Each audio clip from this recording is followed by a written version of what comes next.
Hello again, Lakshmi here, and welcome to another hot episode of the Heal Foundation podcast. With the country being very hot, literally in temperatures, and also because of the elections underway, we're just hoping that everyone is taking the right care and the right decision to tackle both. And joining us today from Chennai is also our co founder Chaitali Shroff. Welcome, Chaitali. How are you doing, and how's Chennai? Hey Lakshmi, how are you? Hello listeners, how are you all? Yeah, Chennai is getting hotter day by day, and I think that's true for most part of the India. It's just hot everywhere. Yeah, so Chaitali, you said that there's something very important that you wanted to discuss and know more about, and also wanted our listeners to understand that topic. So, what are we talking about today? Lakshmi, a lot of parent has this query, right? So when to start talking about the menstrual cycle with the girls, because sometimes in their classes, the girl starts getting periods, and some of them wonder if they don't get their period, that when will I get it, what is it all about, and why does it come. So how do we educate our girls at the right time about these things? So, I think talking about periods shouldn't be left till it finally happens one day. Parents need to start that conversation very early on and slowly build on to the child's understanding of how this internal growth happens. And not just for girls, boys also need to be given that information about periods and puberty changes that happen. And what to share depends on whether you're answering a question that they asked you or whether you chose to initiate this conversation by giving them some basic information. For example, you saw an ad on a sanitary napkin and then you told your child, started telling your child about it. Also, a mother can start giving her own example of how she grew from a little girl to a woman and how she started using the sanitary napkin when her body was ready for it. I feel textbooks are a great age appropriate resource material which parents can use for both boys and girls. And starting with naming the private body parts correctly, the way we say hands and feet and leg and nose, we also need to start using the words vagina and penis and pubic hair.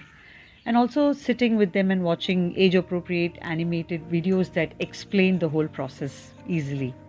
So there is so much parents can do research with that smartphone in their hand to make this transition smooth and confident and early. Yes. And connected with this, there could also be questions that come from children of age 8 or 9 as where do babies come from? You can start by answering that there's a place wherein a baby grows, it's called a uterus, and only girls have it, boys don't have it. And every month, the uterus kind of prepares itself for a baby, and when there's no baby, the uterus wall kind of collapses and a little blood comes off, and that is why the girl has to use a sanitary napkin. So, and if there are more queries, age appropriately, you can continue answering that. My point is, don't shoo away children when they come to you with such fundamental queries on their bodies and growth. Don't roll your eyes. Don't give them an impression that you're asking something wrong or thinking something wrong. Make it a nice and safe space for them to ask, to discuss. And you also get an opportunity here to start telling them how they're going to grow, how puberty is going to come in, how everything is going to change for them physically, mentally, emotionally. So, yeah, accept their queries and answer as much as you can. So let's say when their friend starts getting periods and they don't, they kind of get concerned and worried that why didn't I get? So how do we explain that not everyone attends puberty at the same age? They have no idea what's coming and they have no idea that it's going to last, forever almost. But the age of attaining puberty, we've seen a stark shift from this generation. Almost children start getting their periods from 8 years onwards that we're seeing last decade or so. And if the parents are very observant of the child's body or bodily development every day, they will get clues about when it's approximately about to happen. And yeah, there's a lot of chatter that happens at school within the girls group. And if one of the girls get it early, the others start feeling anxious and left out. And there's this FOMO and the worry of, why it's getting late? Why am I not getting it? And they'll soon realize that it may not be having a very happening event to happen. But again, home is that safe space, to remind them about their individuality, who they are, and how their milestones right from their first month of birth has been different from others, right? And these opportunities that the parents get to connect with the child and to have these conversations on the body and the mind and the emotions that they're dealing with, it really helps when actually these children grow up, get into other issues, and they bring it home back for discussion. Another dilemma parents has, Lakshmi, is to send girls to school or allow them to play or participate in competition when they are on their periods. So what do you suggest about this to the parents? There are several aspects to this decision that a parent takes, a few of which I would like to elaborate. So, these few days of the periods, the menstruation days, they pan out differently for different people.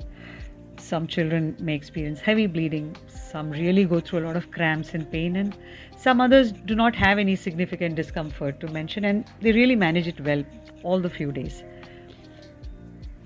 Irrespective, in all these cases, kindness and empathy from the home, from the people at home, is a must.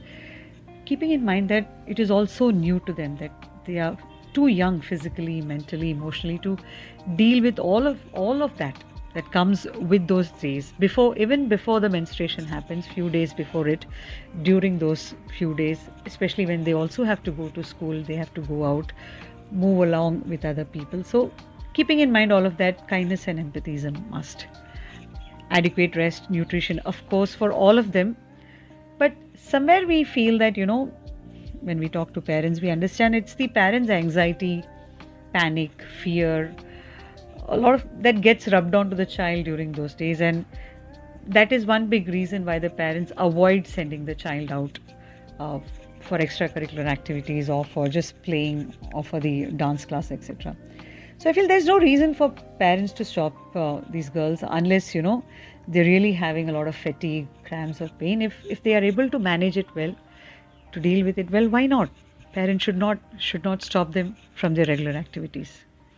Now, having said that, because these few days happen every month and girls have to continue their social life and presence, they should be equipped with information on how to manage these days and how to keep it not messy, or how to manage the messy incidents that happen. So they should know that they can go and talk to the teachers, they can also approach the non-teaching staff, keeping some extra dresses, napkins in the bag, regularly changing the pad, the vaginal hygiene. All of these things need to be discussed and told so that girls understand and learn to manage those wells really with confidence. And also to mention that even in the most educated households, there are still these traditional myths of impurity and bad energies associated with periods, and then there comes the rules and regulations and isolation about it. So I am very sure there were logical and scientific reasons for all these rules and regulations years ago, but does it hold good now? Are we ready to have these conversations with our younger generation? Sadly, most families are not willing to openly talk about it and not willing to give logical reasons for the rules they tell the children to abide by. So sometimes, more than the physical discomfort that the girl is going through, it's mostly the mental conflict, misinformation, and the fear that is induced along with these rules and regulations that these young girls deal with every month. Thank you so much, Lakshmi, for all your inputs. I'm sure parents are going to have more clarity on how to guide their children on menstrual cycle and menstrual hygiene in the right way at the right time. And as you said, the more children understand about their bodies, the more families open to giving and getting this information, the better choices and lifestyle they are going to choose. So let home be the most trusted place for this to happen for all our growing up children. And let them get the right information from the right place with the right values. So thank you, Lakshmi. Once again, thank you so much.